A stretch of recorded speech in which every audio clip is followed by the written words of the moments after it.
बिस्मिल्लाहिर्रहमानिर्रहीम। अस्सलाम वालेकुम। जागो साहिवाल का रमज़ान स्पेशल प्रोग्राम आप देख रहे हैं। मैं हूं अमान शाहिद, आपको खुश आमदीद कहता हूं। और आज आपको रमज़ान अल मुबारक का 25वां रोज़ा बहुत बहुत मुबारक हो। और कल 25वीं ताक़रात भी थी। और आज के प्रोग्राम में हम बात करेंगे सदका फ़ितर के हवाले से, और इस पर बात करने के लिए हमें ज्वाइन करें मौलाना सुल्तान महमूद साहब जो कि आलम दीन। अस्सलाम वालेकुम, कैसे हैं आप सुल्तान साहब? वालेकुम अस्सलाम व रहमतुल्लाह। जी मैं बिल्कुल ठीक, अल्हम्दुलिल्लाह, अल्लाह का बड़ा शुक्र।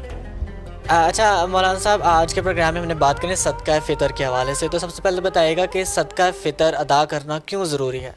जी ये आपका बड़ा ज़बरदस्त सवाल है और बड़ा ही ज़रूरी सवाल है कि सदक़तुल फ़ितर अदा करना ज़रूरी। उससे लेकिन पहले हम आ जाते हैं कि हम रोज़े रखते हैं रमज़ान के अंदर। इसके अंदर ना जी हमसे बहैसियत इंसान कुछ ना कुछ कमी कोताही हो जाती है।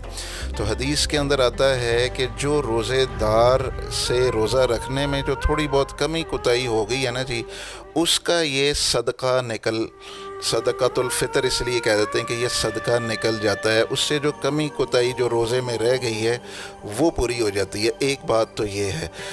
दूसरी बात ये है कि ये सदक़तुल फ़ितर ज़रूरी क्यों है आपकी, उसकी दूसरी वजह यह है, ये ऐसे है कि जैसे अमीर की जेब में गरीब की ईदी अल्लाह ने रखी हुई है। तो ये इस वजह से ज़रूरी है ताकि आगे ईद आ रही है तो गरीब का भी कुछ भला हो जाए, वो भी ईद की खुशियों में शरीक हो जाए। ठीक है। अच्छा, सदका फ़ितर ये कब अदा करना चाहिए? ये बड़ा इम्पोर्टेंट क्वेश्चन है कि ये कब अदा करना चाहिए। इसको बेहतर तो ये है कि हम इसको जो है ना वो रमज़ान के अंदर ही निकाल दें। अच्छा, इसका फ़ायदा क्या होगा? वो पैसे गरीब के पास पहले पहुंच जाएंगे। अब वो ईद का कोई जोड़ा, ईद का कोई कुछ कर लेगा। हाँ, ईद के दिन फिर ये है कि ईद के दिन ईद की नमाज से पहले तो फिर अदा कर ही दें। और अगर ईद की नमाज के बाद अगर किसी को ख्याल आता है कि मैंने सदका फ़ितर अदा करना है, तो उसके लिए क्या सिचुएशन होगी इसकी? उसके लिए वही सिचुएशन होगी कि जैसे मगरिब दी नमाज सी वो पढ़नी सी, मगरिब का वक़्त कज़ा कर देता, हुन इशा हो गई है, अब कज़ा तो करनी है क्योंकि वाजिब चीज़ की कज़ा होती है फिर उसके ऊपर, तो वो फिर जो है बाद में अदा कर देगा। अच्छा, सदका फ़ितर किन लोगों को देना चाहिए, किन लोगों को अदा करना चाहिए? क्या रिश्तेदार या बहन भाइयों को हम सदका फ़ितर अदा कर सकते हैं? ये बड़ा अच्छा सवाल है। देखें, इसमें सबसे पहले जानना ये है कि सदक़तुल फ़ितर का मुस्तहिक कौन है, उसका पैरामीटर क्या है, ये जानना बहुत ज़रूरी है। उसका पैरामीटर वही है जो मुस्तहिक ज़कात का पैरामीटर है। अच्छा जी, अगला सवाल ये आ जाता है जी, मुस्तहिक ज़कात कौन है या मुस्तहिक फ़ितराना कौन है?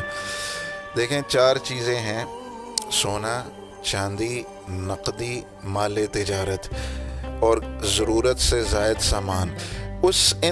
इन पाँचों में से कोई सी भी पाँचों या चारों या तीनों या दो, ये मिलाकर 52.5 तोला चांदी के बकदर, वो कितनी है आजकल? 1 लाख, मैंने कैलकुलेशन की है, वो 1,80,000 है। ये चारों पांचों चीज़ें मिलाकर भी किसी के पास इससे भी कम है, ये इसकी मालियत बनती है, तो वो मुस्तहिक फ़ितराना है, मुस्तहिक ज़कात है, आप उसे दे सकते हैं। इसमें एक आखिरी चीज़ ना मान भाई ये है कि ना जी बस इसमें मोटा मोटा ही पूछना, आप सुनने वाले परेशान हो जी, इन्ना असी पहले सोना पूछिए फिर असी चांदी पूछिए, और यार पैसे तो पूछ लो तो कोई इन्ना कोई हर्ज नहीं है। हम और इतने सवाल करते हैं तो शरीयत के सवाल करने में कोई मुअद्दबाना पूछ लें। मतलब मिसाल के तौर पे मेरे पास मुस्तहिक ज़कात आया है और फ़ितराना आया, मैं से प्यारे भाई की हो रहा है आजकल? वो कहेगा जी साहब जी वेला हैगा, कुछ भी नहीं हो रहा, मैं कोई कुछ कर रहे हैं। वो कहेंगे जी मैं जी बस 15,000 दी है मेरी मुलाजमत हैगी, चलो ये पता लग गया। और यार सोना चांदी है? और नहीं साहब जी मेरे को कितों सोना चांदी कोई गल कर। अच्छा, सोना चांदी आउट हो गया। घर दे विच कर दा, ओ जी मेरी तो छाती टूटी हुई, अब ये भी वो ज़रूरत से ज़ायद वाली बात भी पूरी हो गई। तो ये मोटी मोटी तहकीक तो कर लेनी चाहिए, बस ये तहकीक कर लें, ज़्यादा उसमें वो बाल की खाल ना उतारें, मोटी मोटी तहकीक करें, दे दें। अब प्रायोरिटी किसको दें? मुलाजिम भी है, एक गांव के अंदर गरीब भी है, एक जी फ़लस्तीन के अंदर भी हुआ है, वो हम सब के सामने है जो वहाँ पे वो भी मुस्तहिक हैं। अब प्रायोरिटी किसको दें, ये है सवाल।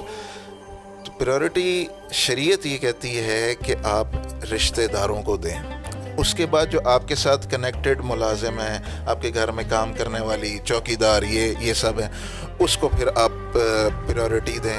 اس کے بعد پھر جہاں جنگی حالات سے ابھی لوگ وہ یہاں جیسے فلسطین ہے، موقع شناسی جس کو کہتے ہیں، ان کو بھی آپ دے سکتے ہیں. دے تو آپ سب کو سکتے ہیں، یہ بس ترجیحات کی بات ہے، یہ جائز ناجائز کی بات نہیں ہو رہی. اچھا اب حساب پہ آ جاتے ہیں کہ کس حساب سے صدقہ فطر نکالا جاتا ہے؟ یہ بڑا اچھا سوال ہے، کس حساب سے نکالا جاتا ہے. آپ صلی اللہ علیہ وسلم، عبد الرحمن بن عوف رضی اللہ تعالیٰ عنہ سے روایت ہے کہ صدقۃ الفطر پنیر 3.5 کلو اس کی قیمت کے برابر، جتنی بھی اس کی مارکیٹ میں قیمت ہے، جو آج کل 3.5 کلو 5,000 ہے پر پرسن. یہ نہیں تو پھر کشمش کے مطابق 3.5 کلو جو بھی اس کی مارکیٹ میں پرائس ہے وہ تقریباً 3,031 روپے ہے. اچھا جی، تیسرا آ جاتا ہے کھجور. اچھا کھجور کے اندر اگر کوئی کہتا ہے جی میں بہتر کھجور کے مطابق نکالنا چاہتا ہوں، تو وہ سب سے بہتر کھجور کون سی ہے؟ ہاں اجوا کھجور. ہم نے کہا تھوڑا سا آپ سے بھی پوچھیں نا تھوڑا. اجوا ہے، مبروم ہے. یہ لوگ حج عمرے پہ جو جاتے ہیں ہمارے بھائی بہن، تو جی اجوا کھانی ہے، اجوا کھانی ہے. تو میں یہ کہتا ہوں کہ فطرانے کے موقع پہ اجوا کے مطابق پھر فطرانہ بھی نکالیں. وہ ہے جی 10,000 روپیہ اجوا کا جو ہے نا، 2,800 روپیہ کلو ہے. میں نے ابھی کل ہی پتہ کروایا ہے اجوا جو سائیوال میں ہے، تو اس کو اب 3.5 مطلب کلو بنتی ہے تقریباً 9800، 10,000 ہو گیا. مبروم 12,000 روپیہ.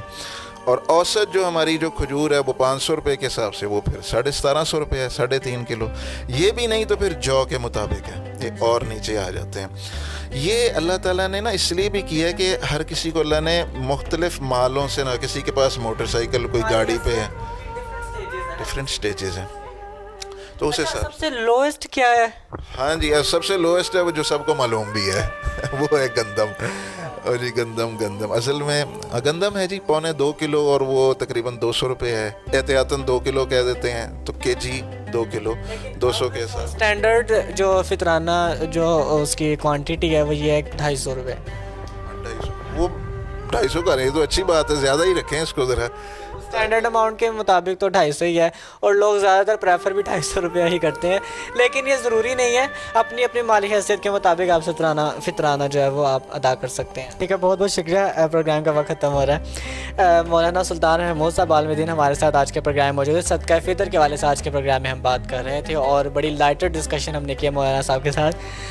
اور مجھے اس پروگرام کے فیڈ بیک کا انتظار ہے کہ آپ سے میں انشاءاللہ کل کے پروگرام میں کروں گا ملاقات. تب تک کے لیے اپنے میزبان امان شاہد کو اجازت دیجیے. Very good morning. رمضان المبارک. آج آپ کو 25واں روز ایک بار پھر سے مبارک ہو.